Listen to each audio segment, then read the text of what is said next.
Visit occultconfessions.com and click on donate to keep the history of the occult on the digital airwaves. Sorry. No, that worked. You did it. Okay. That worked just fine. It just took pauses. It's been substantially worse. The Salem witch trials tend to focus on a small group of white girls causing a big panic across a large swath of white Puritan colonists. While white people were almost all of the accusers and the accused, Caribbean and American Indian pagans played a significant role in the events at Salem. The Puritans believed that, in their mission to found a colony in America, they were at war with Satan, and the devil would marshal a conspiracy against them. The conspiracy began with the wars the Indians fought against the Christianizing Puritans under the command of Metacomet or King Philip, and then alongside the French as part of an international war between Protestants and Catholics. The trials themselves began when the magistrates of Salem village discovered that the conflict had come home to their quiet little town through the voice of an Arawak Indian woman, the minister's enslaved woman Tituba. Tituba, enslaved by village minister Samuel Parris, testified to the existence of a white devil leading a crew of witches from as far away as Boston, but insisted that she, Tituba, had no part in the conspiracy herself. But her witch cake, concocted to ferret out the source of the Salem girl's supernatural affliction, arguably was the spark that set off the deadly and tragic craze that followed. My name is Dr. Robert C. Thompson. I am your supreme hierophant for this alchemical actor crew, joined this day by our witchiest of the crew, perhaps. I don't know if that's true. But Olivia, she's the witchiest of the crew. That counts. Oh, shit. Really? Because... It's a high bar. Nikki's up there. Bree's up there. The three of you. Nice. I think I'm the oldest, so... Whatever you want to own, man. Gotta be Grandmaster of something. I guess it's this. Grandmaster of Whatever this. this is. Our most conspiratorial, though, is easily Savannah Verrett. Truth. Hello, that's me. Sister of the 84th degree. All right, ladies, shall we pledge it out? We, the members of the Secret Order of Alchemical Actors, do solemnly commit ourselves to a full and honest telling of the history of the occult as far as we know it. All right, Olivia, open Ran up. out of breath. Oh my god. Oh, let me I'll let you. You are the oldest. I'll let you catch your breath. And then I would like you to get us into that order of confessors. All right.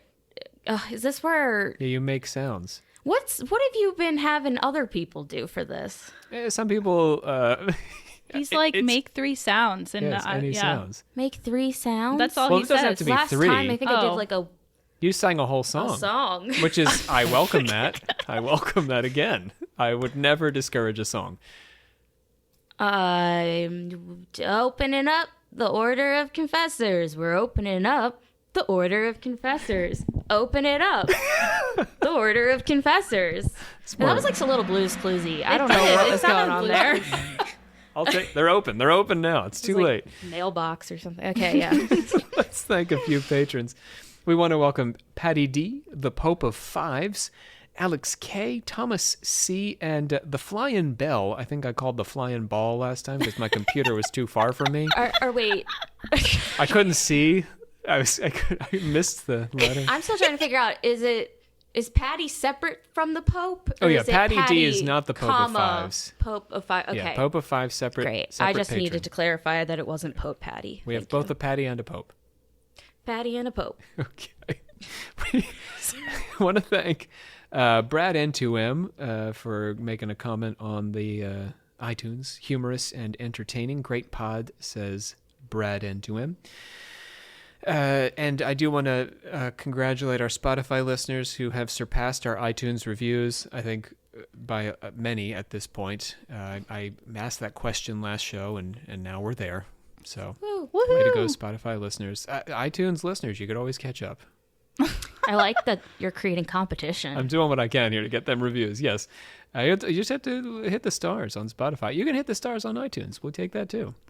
And our love waits for you. And we'll say your your username. Like We will. Yeah. We love them. A plus love it. That's all you need. Yeah, A plus love it. Well, thank you to those who did review us.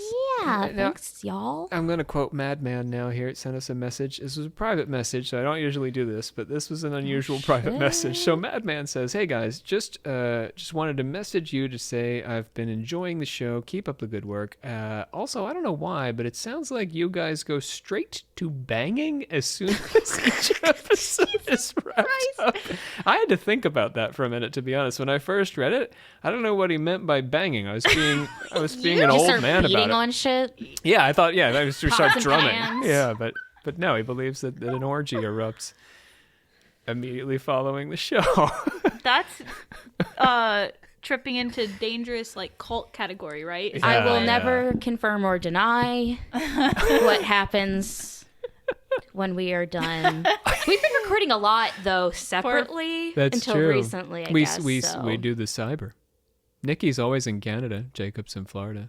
We do cyber orgy.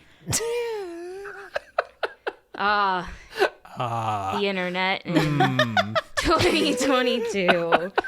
Let's close up this order of confessors. That's enough teasing the audience. Oh, am I supposed to do a thing do again? another thing. Closing them up. We're closing them up. That's We have no more confessors. We're closing them up. cool. Yeah, I don't know. I tried to turn it into more of like a poetry slam thing, but Oh, it I still see what felt you like did, yeah. the mailbox. The snaps helped. Snap for myself. Thank you. So we're going to wind our way around to Tituba here today. Tituba is my main focus, but I want to start by just laying the groundwork for the Salem trials and giving a little perspective on these that maybe, I know a lot of our everybody out there, our confessors, have heard about Salem. You've probably been to Salem, many of you. But I want to give you a take on Salem that maybe you haven't heard before. So we're just going to start by talking broadly about Salem itself. The trials. The Salem witch trials, reflect a community anxious to have its belief in a satanic conspiracy confirmed. I mean, have you guys ever thought about Salem this way? That they're upset, like that they're basically living a kind of end times, they're waiting for Satan to rise up? Yeah, because school. Oh, good. Oh, Well, I took that class Good job, school. on heretics, and we did a whole thing on Salem. Like we touched on it when we talked about witches, just Okay. to be like, so that's gonna happen, and this is why. That's gonna happen? Or Well, did so happen we and were a will little happen bit again? it was medieval class. I see. But we like talked about like That's we where talked we're about headed. like the that I can never say. There's So- a Maleficarum. Yeah. so was it like the Seventh-day Adventist where they were like they had a prophesized like a doomsday that they knew was coming on a certain date, or they were just like it's just going to happen any day, be ready? Well, in witchcraft, as I've mentioned, I think in other episodes, we tend to think that the presence of witches or the proliferation of witches in the Renaissance and medieval period is because humanity is reaching the end times. Like evil, the witch is a sign that evil has been, is reaching its fullness.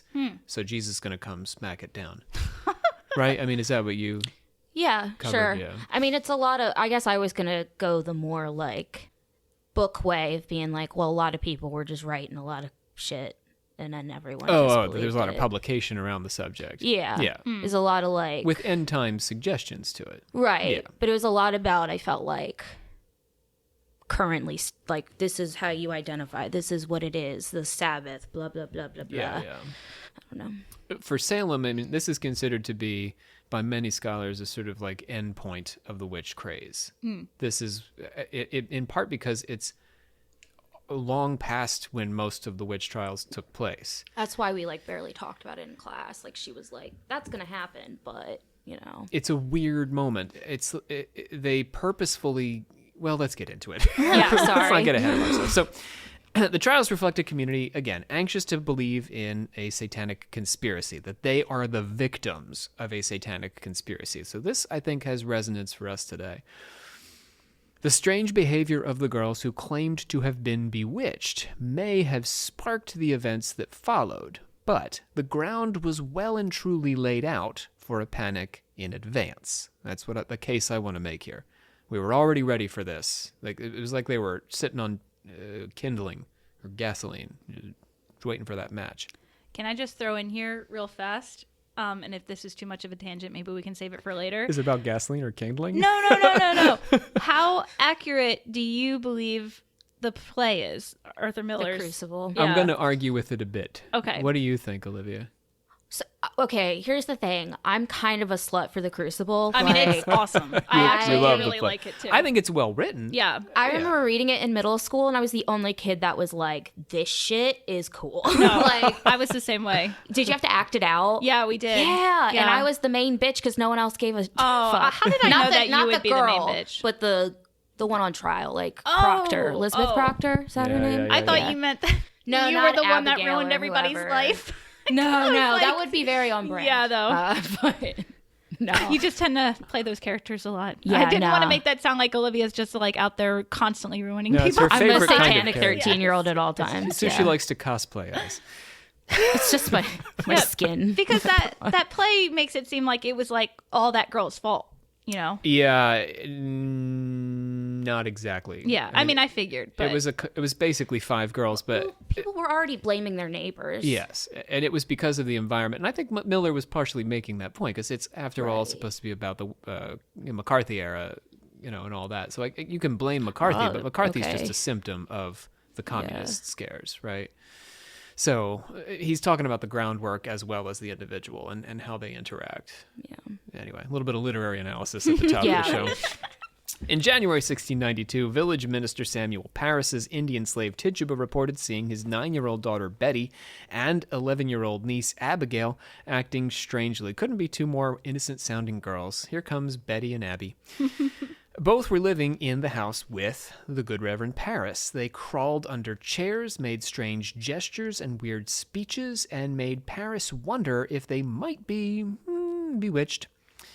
Betty and Abigail were too young to testify, but a handful of older girls would join in these strange behaviors. So it's important to note, for those of you who are not Salem aficionados like Olivia, the 2 girls who started it were not allowed to go to trial. Well, that's the first difference, I guess, right there. yeah. Yeah. But also, so how old were they? 9 and 11. So what was the age where you were allowed to go to trial? Do you know? Well, the rest of them are allowed to, and they're older teenagers. Like 14, 15. I'm I going to list wonder all their if ages. the girls knew that they wouldn't have to go to trial. It's possible. But Or is that also- giving them a lot of credit? They'd have them thinking far enough in advance that they, Right. who knows? Maybe they were just messing around. Yeah. Maybe they really thought they were I was about bewitched. to say, I have an 11-year-old little brother who is very, he just does that stuff every day. So it's either he's possessed by a witch, demon, kids just or... 3-year-old does Yeah, too. they're weird. Ryan, will just run across the room and jump onto the couch really fast and, body slam himself and then run back and start playing video games again. It's like, why'd you do that? And he's like, I don't know. Just wanted to. Yeah, so the kids were acting weird, and Parris was like, they're bewitched. So I think he's probably largely responsible for Did making he it have up. kids? Yeah, he had a 9-year-old daughter. Well, then he should. He but ought to he know. thought that okay, I guess his daughter was just the ideal kid, I guess. No, she wasn't. She was crawling under tables. Then he said, Oh, wait, that's right. Yeah, okay. Well, He just couldn't handle it. right. So the witch accusations, trials, and executions at Salem were based largely on the testimony of 5 girls who were not these 2. 11-year-old Abigail Williams, the niece of Samuel Parris, actually was one of the 2 girls, but Betty, too young. 12-year-old Ann Putnam Jr., her cousin, 17-year-old Mary Walcott of the prominent Putnam family. 3 maidservants, 17-year-old Mercy Lewis, 17-year-old Elizabeth Hubbard, and 20-year-old Mary Warren. So the oldest of the girls was 20. No, sorry. I was just thinking, do you guys know the show Salem? I don't. No, I seen haven't watched it. Okay, because, this sound, so they have, I was just thinking, I was like, oh, those are the names of a bunch of characters in the show that they do have in the beginning. So that's kind of interesting that they do. It seems a little bit more. Wait, so Tituba is Native American? Is that what you I'm said? going to get there, yeah. Yep. Okay. Because I feel like I'm- she's never depicted. She's always No, depicted, she's always depicted as like, black. Yeah. or voodoo Haitian. Yeah. Native Caribbean. Right. Yeah, That's what I feel like she always gets. She is Native Caribbean, but okay. But she's Arawak. Okay. Yeah, I don't know enough about. We're guessing. I mean, this is old-timey history, right? Puritan era. The records are not fantastic, but that's what makes the most sense. Was she okay? You're gonna get to it. Yeah. Wait. So the situation that these girls had placed themselves in was precarious. The girls had to commit to their accusations for the duration, or they would risk terrible punishment as a consequence. This is another thing I think we don't often reflect on. Once they started, they couldn't stop, or things would have gone very poorly for them. If their behavior was the product of demonic possession, the girls themselves would be blamed for attracting the devil. Only witchcraft practiced against them by their neighbors would leave them blameless. But even then, they weren't entirely out of the woods.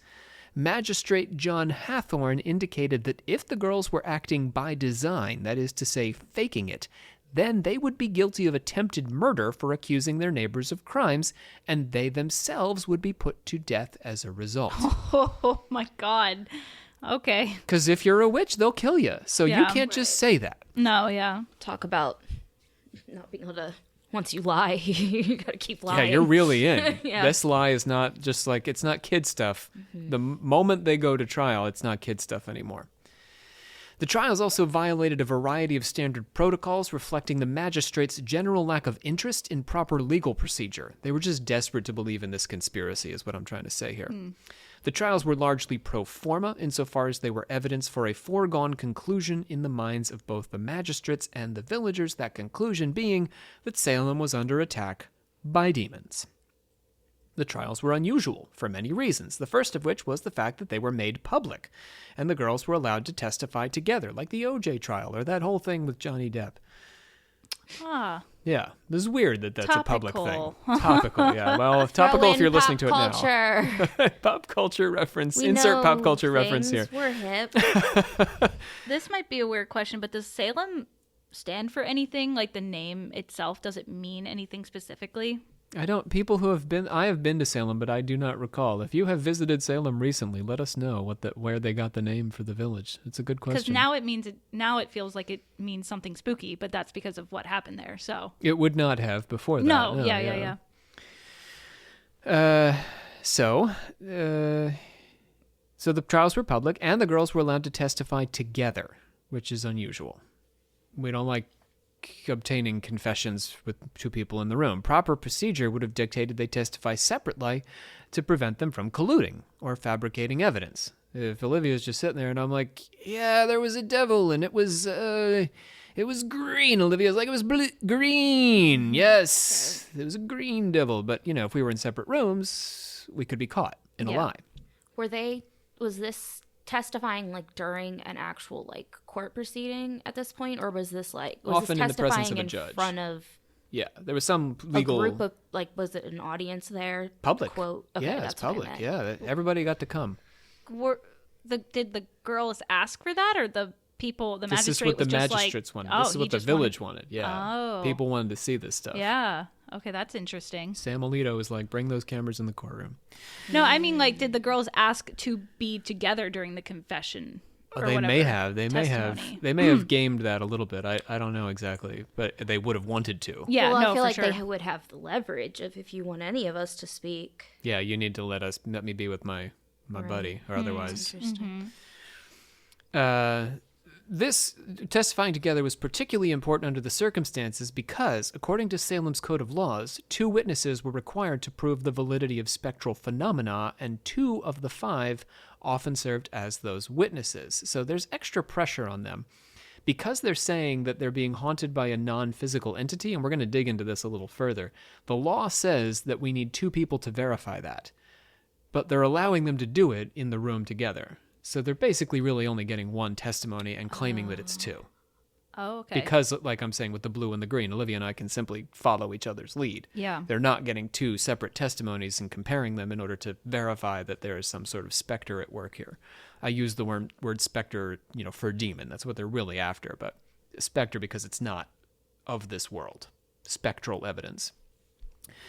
Having 2 testify separately would have allowed us to compare their accounts, so, screwing ourselves over here, evidence-wise. Spectral evidence, by the way, had been disallowed in the Puritan courts, but English common law allowed for its inclusion at trial, and that is what the Salem magistrates chose to follow. So they're in a Puritan community, and all the Puritans in all the other communities have said, you can't have demons talk at trial.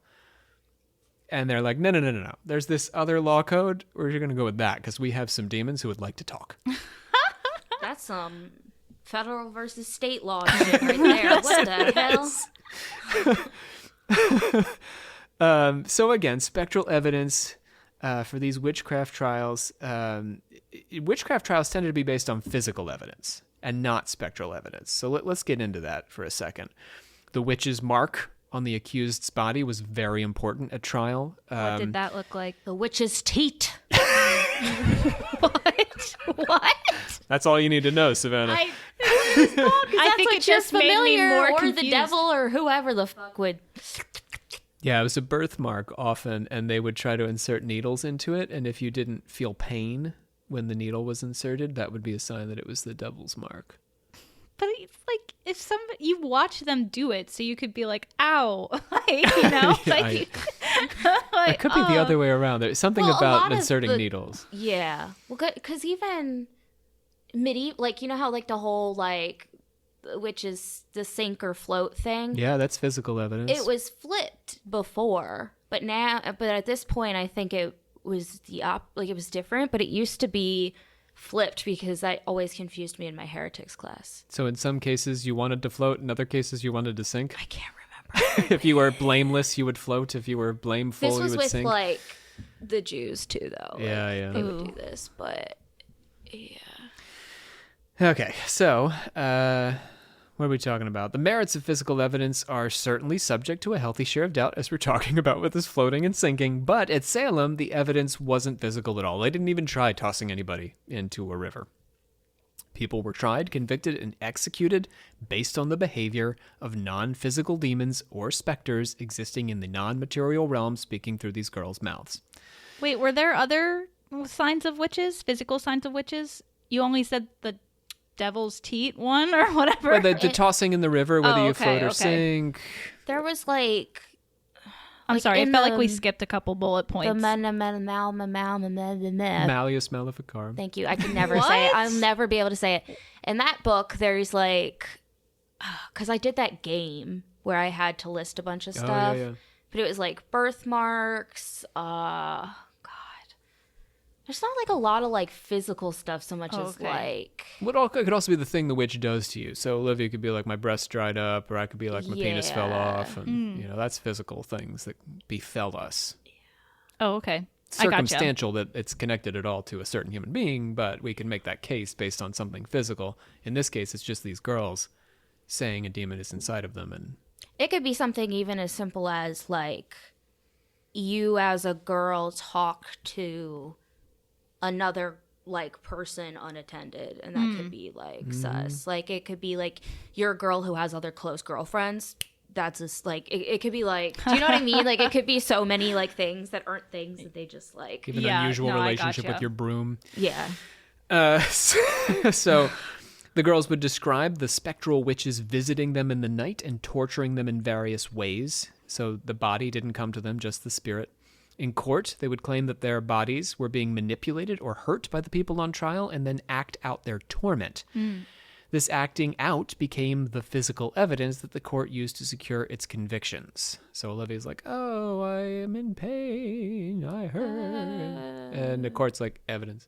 No. It's in the room. Nobody can fake that. Nobody can fake that at all. I'm joking. My kid's not like, I don't want to go to bed. I don't feel good, Daddy. I don't feel like going to school. I don't feel good, Daddy. Which? I don't want to eat. I don't feel good, Daddy. Yeah, that's all they're doing. The validity of spectral evidence was highly suspect. Many Puritans outside Salem questioned its use during the course of the Salem trial, so that's another thing. We shouldn't imagine that all of New England is yes, there are witches, and they are in Salem. A lot of New England is what happened? What is wrong with these people? I didn't know that. Yeah. That's interesting. Well, because if they're not being physically affected by it, and they're, Yeah. their crops are probably chilling.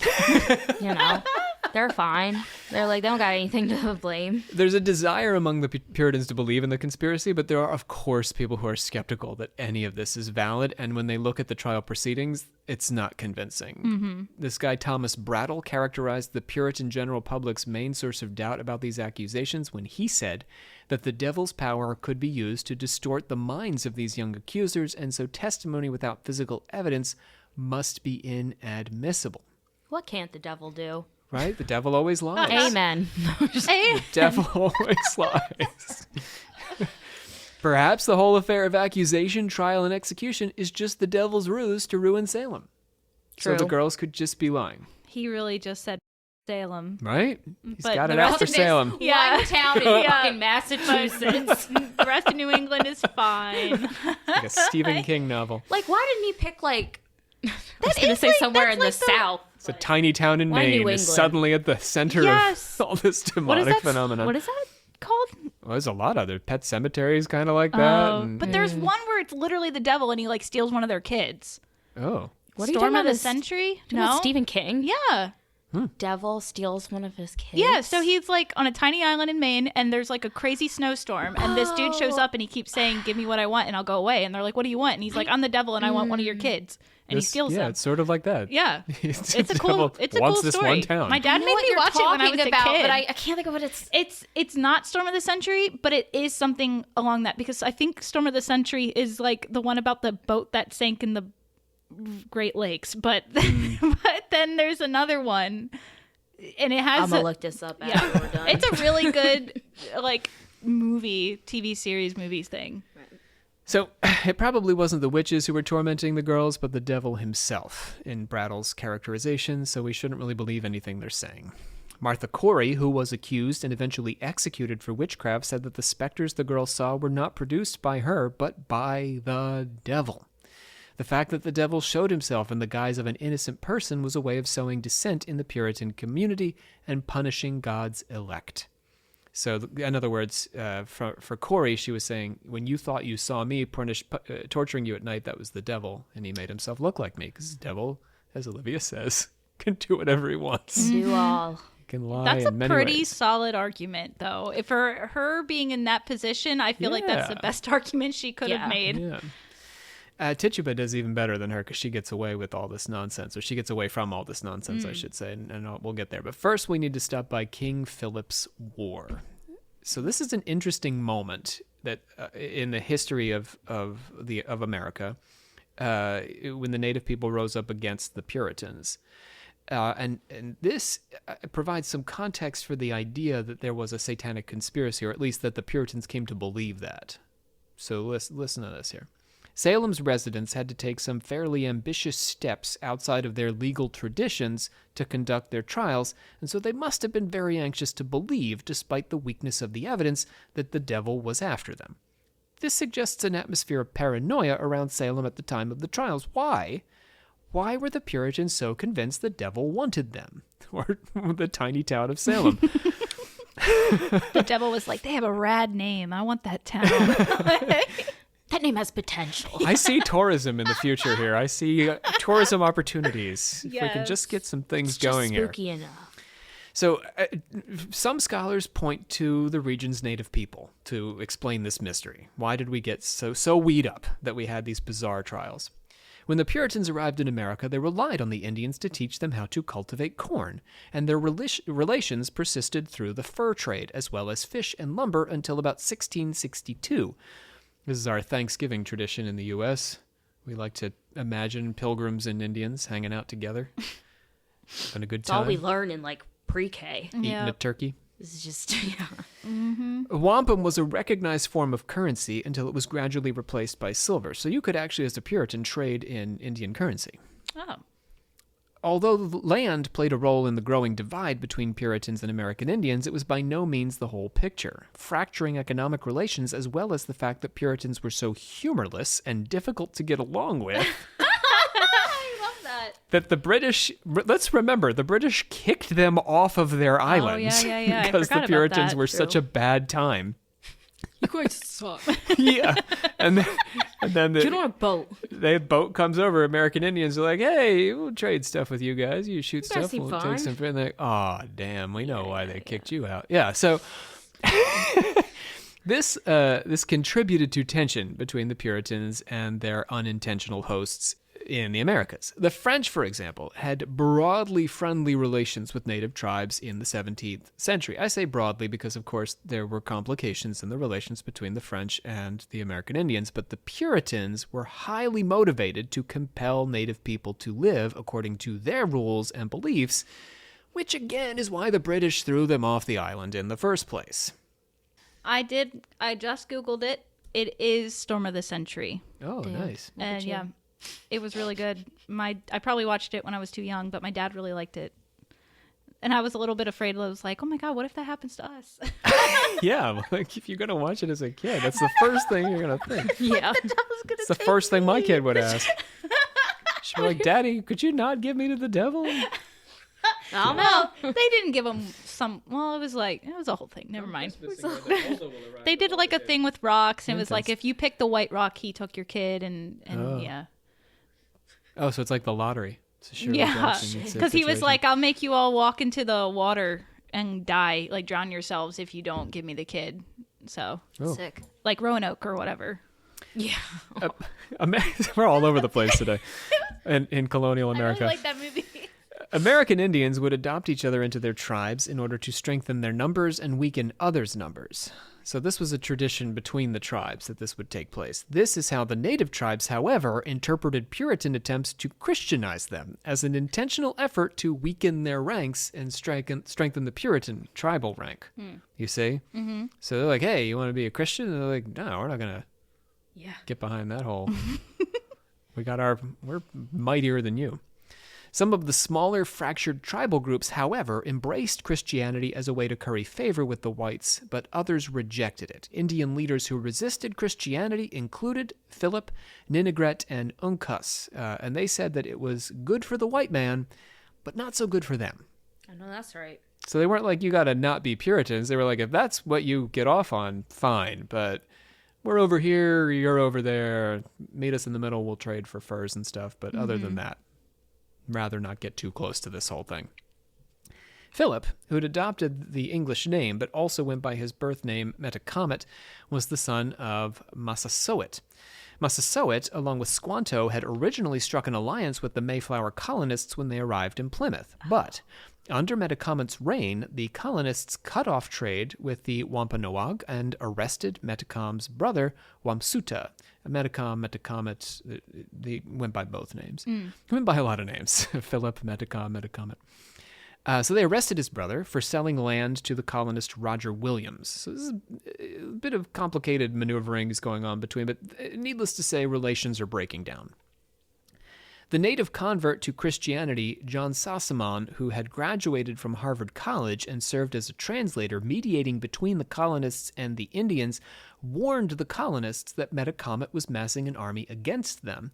After Metacomet was brought in for a brief trial and released, that translator, Sassamon, turned up dead in a frozen pond. Oh, Damn. Yeah. damn. 3 Wampanoag were arrested and executed for Sassamon's murder, and this became the breach that opened on to what has since been called King Philip's War. So all these back and forth events, they're getting worse and worse and worse up through the trial of these members of the tribe who had killed Sassamon or possibly killed Sassamon. That's where it's over. Metacomet has had enough. Metacomet's alliance of Algonquian tribes attacked a series of colonial settlements in an effort to force the colonists off the continent, including raids at Andover, Bridgewater, Portland, Providence, Rehoboth, Suffield, Warwick, and Weymouth. So this is a big undertaking.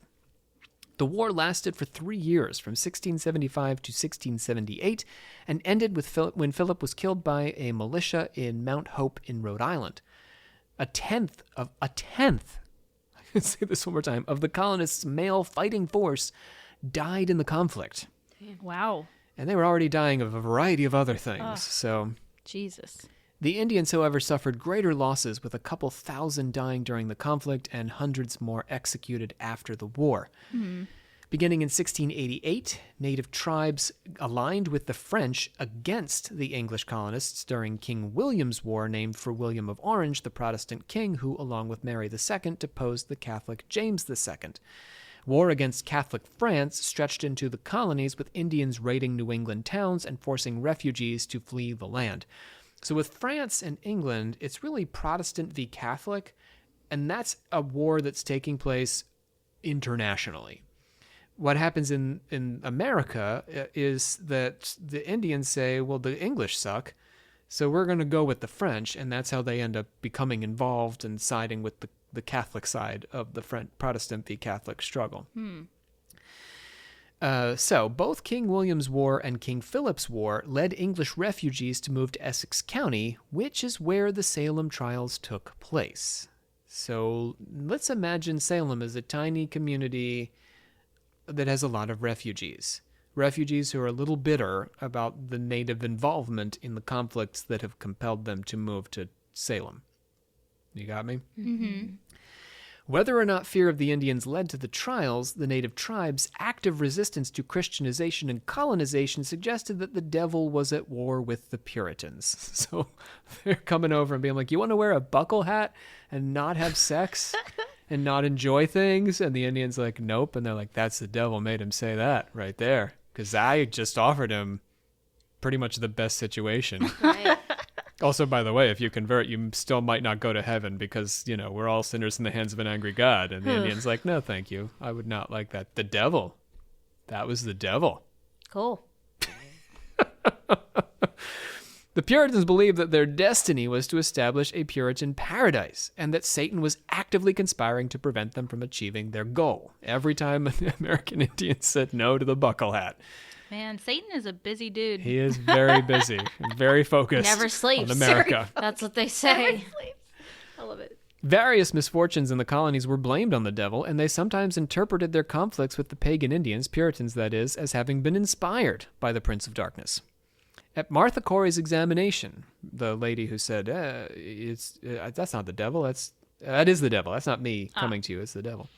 17-year-old Mercy Lewis, the maidservant in the household of Thomas Putnam, joined the small group of girls who claimed they were being bewitched and tormented by the devil and his witches.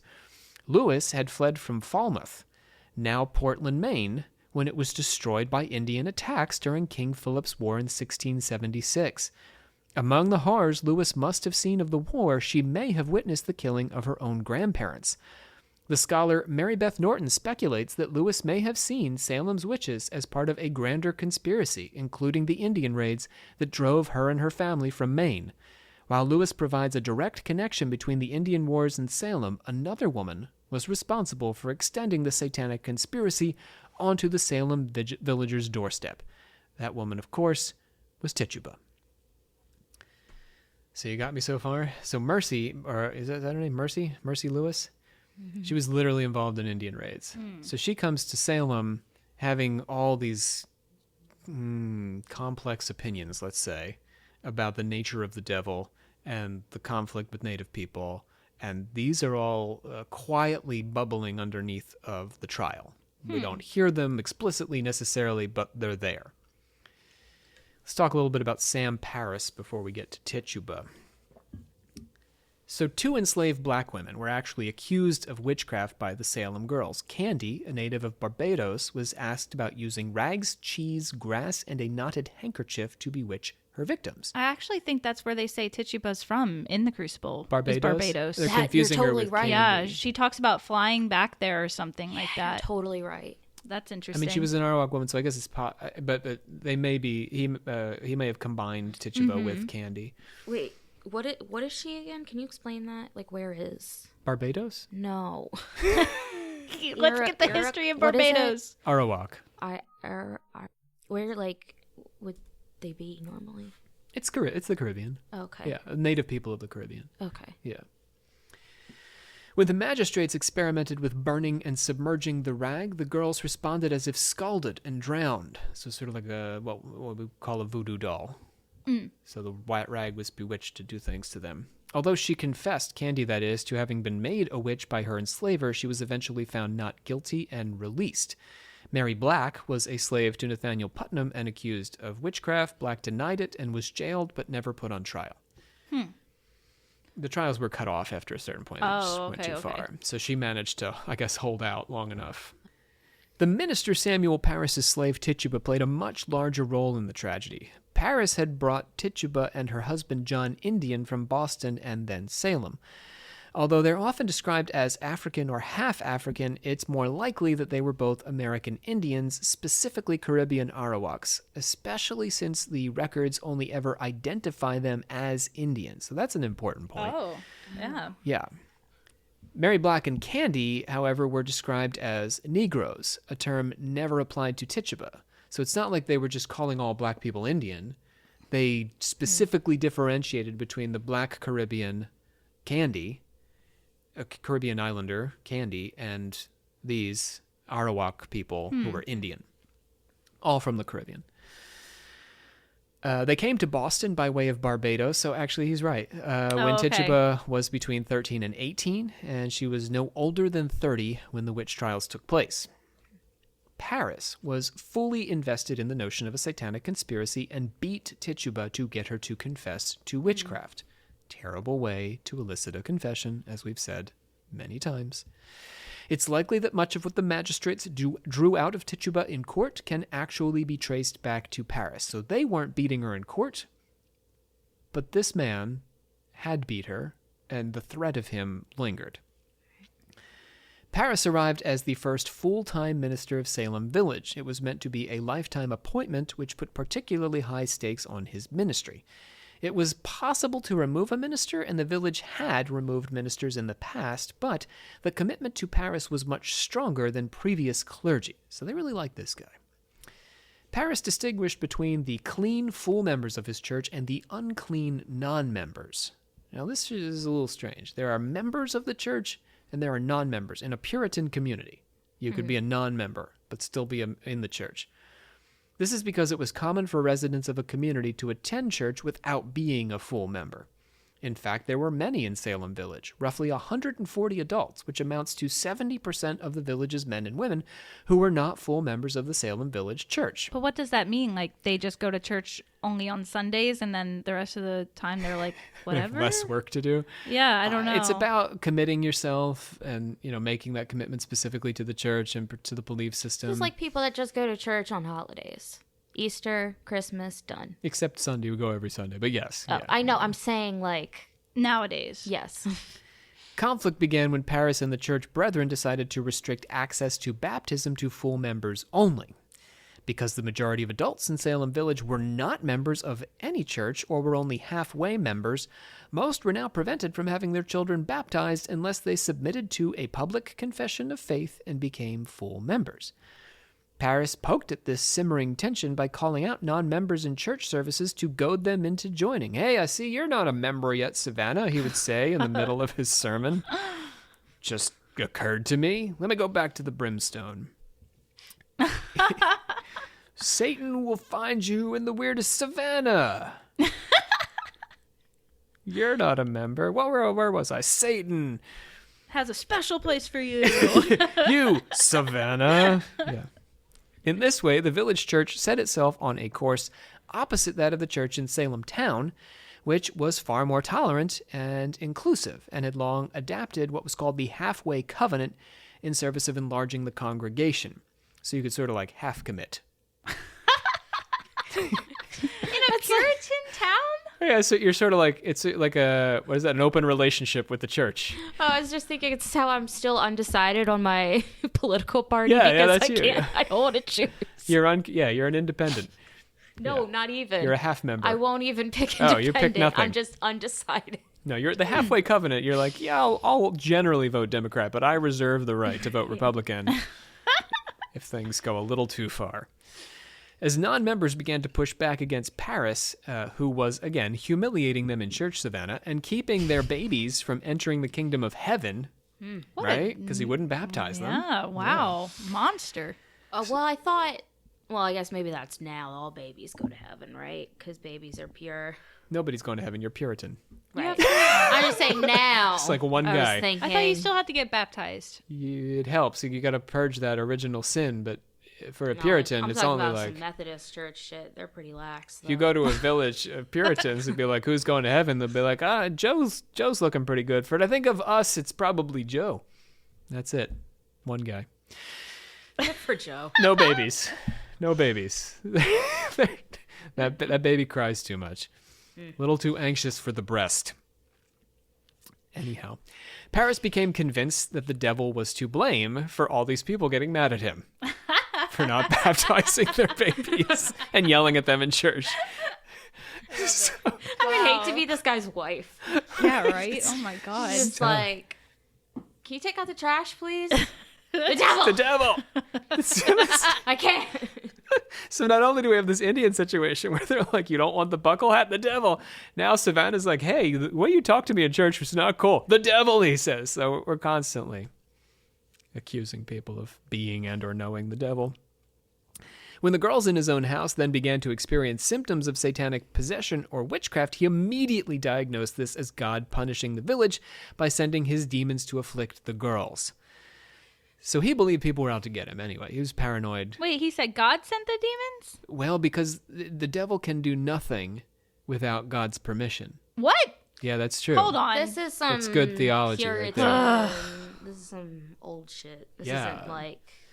God is all-knowing and omniscient, you see, Savannah. So the devil can do nothing without God knowing. This is where I am- theodicy is coming. I am Yeah. rolling my eyes right now. So for people who are listening. This is like you the can't hear whole, that. Can evil exist with God? Would God let evil exist? Blah, blah, blah, blah, blah, blah. So the village's failure to acquiesce to their minister's demands provoked God's wrath and created a door for Satan to walk through.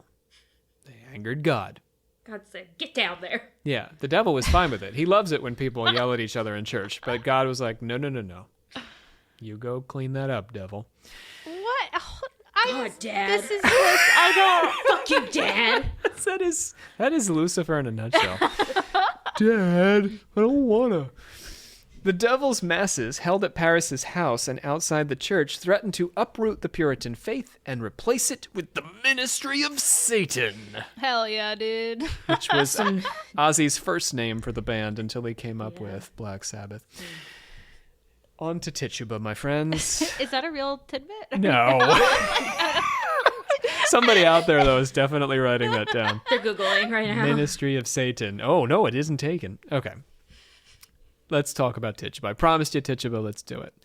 She admitted that she had made a witch cake with her husband, but she denied that she was a witch herself. She's a clever, clever woman. I'm going to give her a lot of credit here. Let's see how this worked out. A witch cake was a form of folk magic used to discover the source of an afflicted person's disease. In theory, the bewitched person was cursed such that they were unable to name the witches harming them. This is actually pretty funny. The cake was made of the girl's urine and also rye flour, which were baked in ashes, and then it was fed to a dog believed to be the witch's familiar, and the dog was supposed to then name their tormentors. So you make this cake, feed it to the dog. He's like, ugh, Olivia. You ever read the book about the dog that ate alphabet soup and then could talk? This is that. This is the That's same. what that is. This is the equivalent. That's what they based that on. Urine and rye flour was the Puritan equivalent of alphabet soup. Wow. Mm. We should get that on a magnet. Did they make the dog talk in court? Sorry for that. They just sit the dog down on the stand and everybody quietly waits. Give it some alphabet soup. Yeah. Let's see what happens. What do you have to Who say heard for the dog yourself? talk? I didn't know. We have to give it more of the cake. It's not talking. So, the alternative is that the dog would give the girls permission to name the witches. Wait, so the dog would still have to talk, though, to give them permission? Or he is it could a just he silent... could nod approvingly. Lick your ass once if you're... Sorry. If you gave him like scratches, like Proceed, you would say. Oh, Proceed. okay. Carry on, as you will. It was common for white people, by the way, in the Americas to draw on the agricultural and medicinal knowledge of Indian slaves. In this case, Tituba would have been familiar with cooking bodily fluids as a way to ward off evil.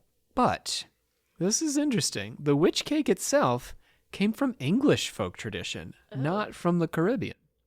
Parris's neighbor, Mary Sibley, told John Indian, her Tituba's husband, to make the cake to try and help the girls.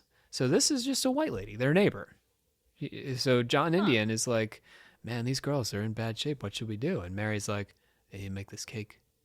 I know, it is a secret of my people, my white people back in England. Right? Okay. So that's where Tituba's actually. So John Indian brings it back to Tituba. Oh, so that's what she's saying. She Yeah, made you the witch guys cake, should but make she's this not cake the to help witch. the girls. Yeah. Oh, okay. That's smart. So they actually had better means to collect the girls' urine because they emptied the bedpans. And Sibley likely figured that the two Caribbean Indians knew better than she did about, witchcraft and stuff. Because stereotypes. Parris was not well disposed, by the way, even toward the white magic approach to the situation. This is all to the good, by the way. The witch cake is not to hurt anybody. Right. It's to get that dog to tell us what's happening. But Parris is like, that's the devil. That dog is like nodding approvingly, and Parris is in the background. The devil! As the dog nods. I mean, I'd be pretty freaked out too if a dog started talking to me, but If you said proceed. I would just proceed. I would abide. Do what the dog says. His neighbor, Mary Sibley, incidentally, was never accused of witchcraft, even though she was directly involved in all these sort of beginning incidents. Was she like brought in as a witness? She was, yeah. And they still were. Well, it's probably because she was a witness that they. Is And that she why? confessed, That, yeah. And then they were like. She confessed to her transgressions in church, not at trial, and was admitted back into the good graces of the congregation by Parris. So Parris was like, Mary, what have you done? And she was like, oh, man, I'm sorry about that whole rye dog thing. I'm never going to do it again. And Parris was like, okay. Huh, that's kind of interesting. Yeah, she humbled herself before him, and he was good. In any case, the witch cake was ineffective. The dog had nothing to say. Imagine that. It seems to have backfired, stoking the girls' supernatural fear and inspiring further spectral visions, which in turn drew two more girls into the role of the bewitched victims. So by the time the witch cake gets involved, the girls are starting to really freak out. It's just making them more scared. It's as if you give a group of young preteens a Ouija board. Yeah, now it's all going nuts. Although later writers, most famously Arthur Miller in The Crucible, suggested that Tituba had introduced the girls to Indian magic and spurred the resulting panic, this does not appear to have been the case. Betty and Abigail had been experimenting with divination using an egg and a glass. Ah, yes, the old egg and glass routine. Do you know how this works? Eggs are huge in any. Yeah, that's really true. Most witchcraft practices is like. How would you you crack the egg into the glass and read the yolk? Is that the idea? That's like one of it, or because like a lot of times they'll in like voodoo and shit, I think it is, they'll like roll it. They roll it on their body as part of like the cleansing practice. That's too sexy for a Puritan. That's not happening. Right. And then you break it, and then it's supposed to like if it's like a certain thing that's like an illness, I think, or something. I could be getting that totally wrong, y'all. Just By the way, they never mentioned Tituba or anyone else having introduced them to these rituals. So, in all this, Tituba never gets named. It's not like there wasn't. I feel like It's folk traditions. Is that what you mean? Well, plus I was just thinking like I feel like these girls are being preached at about the devil their whole lives, so like why would they not be kind of interested? Well, and if we go all the way back in to witchcraft, episodes ago when we talked about freaking Pope Gregory and all that, folk tradition never died.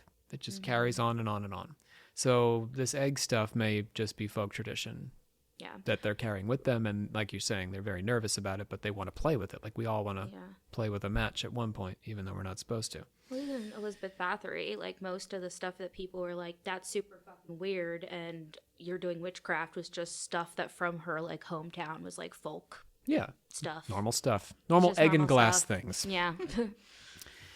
If they had, Parris would surely have included this in his accusations against Tituba. So if they had named her, he would have said something about it. Or in the confessions that he beat out of her, he would have said, tell me about the egg and the glass. But he never bothered. She never said anything about it. Tituba confessed to bewitching the girls by pinching them in the night, a thing she only did under extreme duress, pressured and threatened by the devil and his witches. So she said, she confessed to, I pinched them in the night to bewitch them, but I only did it because the devil and his witches made me. This is important.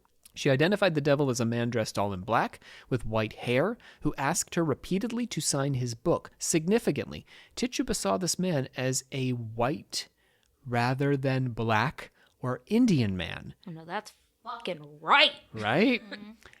Directly inverted the Puritans' disdain for the pagans they enslaved and fought.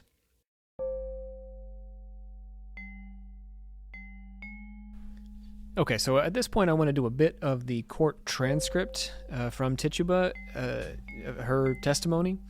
So in order to do that, I'm just going to have Olivia and Savannah read portions of the trial transcript. So Savannah's going to do Judge Hathorne, and Olivia's going to do what Tituba said. So this is directly from the trial transcript, so you get to hear what this sounded like. And it's spelled very strange, so forgive us. Yeah, there might This be is a bit of some old stumbling. English. Yeah.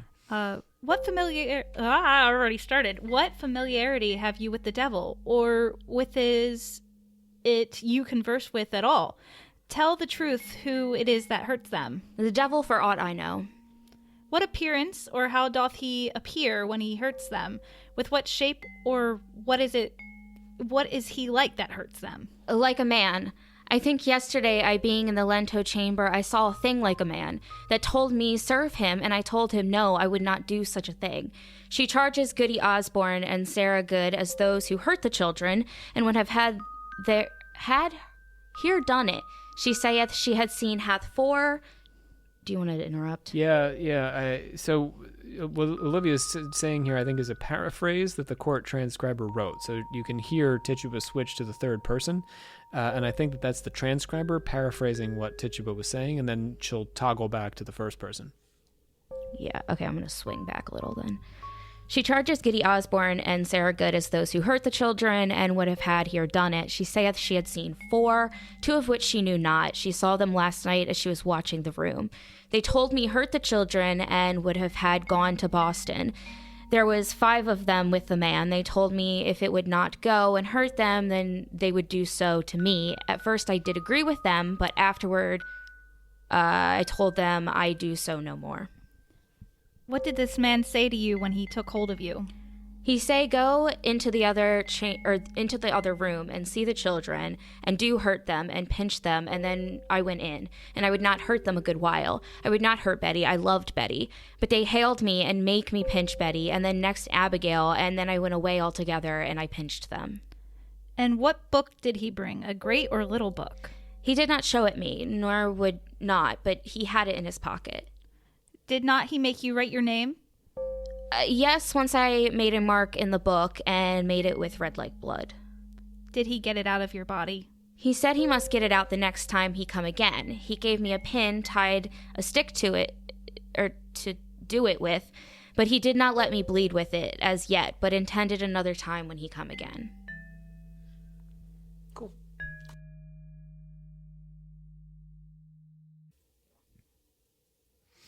So why did she just admit to the pinching thing? Was there evidence of the pinching? And so she was or was this just a way of being this is more believable because I'm admitting to this one thing, but I'm not a witch still. Yeah, and This it sounds is like it. she's separating herself from it as well. Right. Yes, she's being tricky. That's Right, what by this admitting pinching to is all some about. things and then Yes, admitting to- she's giving them enough Right. Okay, yeah. that they don't get frustrated with her and just damn her. But she's not giving them enough to damn her. Was her husband also put on trial at all? John Indian gets away, I think, from all this nonsense. Really? Because he's a... Well, no, because some men Some got men did get it. Yeah, a some few, men did get but it. so I wonder... That's It interesting. may be because Tituba skates away that John Indian... We have to give Tituba a lot of credit here. She's remarkably clever and sensitive to the intricacies of her situation. Rather than flat out deny involvement with the devil, which other women did and were executed for, she admitted to meeting him, but not to joining him. When asked if she signed the devil's book, she says she did, but in a mark with red like blood. The devil is not content, she says, with this, since he needs blood for the signature to bind her to him. He returns with a needle, but on this second occasion fails to gain her signature and resolves to get it the next time. According to her testimony, Tituba never signs the devil's book. Sounds like a folklore story right there. I was about to say, Right. that makes her pretty badass to say no to the devil. Like, damn. Right? Yeah. And so she is never a witch, because you got to sign that book. When she tells the magistrates that she was visited by a black cat, they ask if she allowed it to suck on her, and she says no. Asked if she conducted witchcraft in her home country, she says no. Her answers gave Parris and the magistrates enough to begin to construct the panic they were all intent on creating, but she managed to hold herself just outside the limits of the devil's plot. She also set herself up as a fellow victim along with the accusers, rather than a fellow witch along with the accused. At the end of her first day of testimony, she was struck dumb and blind. Entering trance was a common practice for Arawak shamans when seeking to diagnose or treat the ill effects of witchcraft, but it was not a practice the Puritans associated with witches. Witches didn't fall into trance, but the bewitched might be forced to by their demonic tormentors. So she's being aided a little bit by her ancestors. Her testimony about the satanic conspiracy revolved around a group of 9 spectral figures that had come to haunt Salem village. In addition to the locals, Sarah Osborne and Sarah Good were a man, a dog, a black cat, and a red cat, and a strange hairy imp. Tituba suggested that some of these other figures had traveled from Boston to do spiritual battle with Parris and his congregation, just basically feeding him what he wants to hear. Others were from the town itself. Outside of Osborne and Good, Tituba couldn't name these others, but she established the fact that they were there helping to open the door to further accusations. Do you think that, like, when he was hearing all this stuff, that he was just like, ah, yes, good, you're saying what I want? Or do you think, like, I mean, obviously that's what he wanted, but then, like, do you think he was also scared? Like he genuinely believed it? Like, He was pretty paranoid, I think. Yeah. Because it's like if somebody told me, like, hey, the devil's after you, and that was something that I was afraid of, I'd be like, oh, shit. Yeah, I think he was feeding himself his own paranoia. Gotcha. I mean, visit any conspiracy YouTube channel and read the comments, right? It's the same idea. Tituba's testimony may have simply been regurgitated from her beatings at the hands of Samuel Parris. So in other words, she like rehearsed her testimony in advance as he was beating her and then brought everything she said into court. But they may also have been a further attempt to save herself. So she's making edits, making changes. We're guessing because we can't know what happened during those beatings, but she's really clever. If there was a grander plot and she was an informant on that plot, it was not easy to execute her. The magistrates would need her to further scent out other members of the conspiracy. So it's a little bit like Scheherazade. She keeps telling stories, and that keeps her alive. But she's not really, like, naming. She's not naming names. Conspirators. Ultimately, Tituba succeeded in saving herself from the scaffold. She was indicted, along with dozens of other defendants, but never brought on to trial on the charge of covenanting with the devil, because she didn't covenant. By December of 1693, she had been in jail for 22 months, longer than any of the other Salem defendants. When she was sold to an individual for the sum total of her jail fees, that was the end of her prison term. 19 were executed at Salem, and several more died in prison, but Tituba was not among them. She was, in part, an instrument of Parris's paranoia and anger, who had no choice but to tell the story Parris and the magistrates wanted to hear. But she managed to foresee where the events at Salem were tending and tilt the narrative enough in her favor to avoid the worst the court had to offer, leaving Salem a sad tale of Puritans killing Puritans, spurred at least in part by their fear of the pagans in their midst. Final thoughts? That's kind of badass. I mean, it is sad, but, like, she did what she had to do to survive. Like, damn. Like, yeah, there was no way out for her. Yeah. There was a gun to her head. But she found a way out for herself, at least. And it seems her husband, he ended up accused and stuff, but didn't end up getting executed.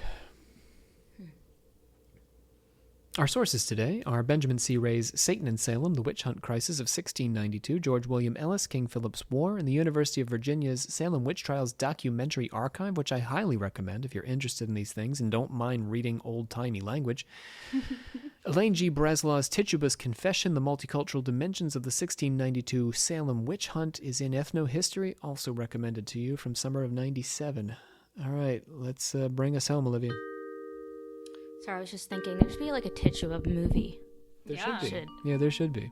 A real We'd have to guess at a lot of the details, but we do it. We do that anyway. So. I was about to say. Yeah. Anyway, I hereby adjourn and declare closed this meeting of the Secret Order of Alchemical Actors until such a time as we get together and do it again.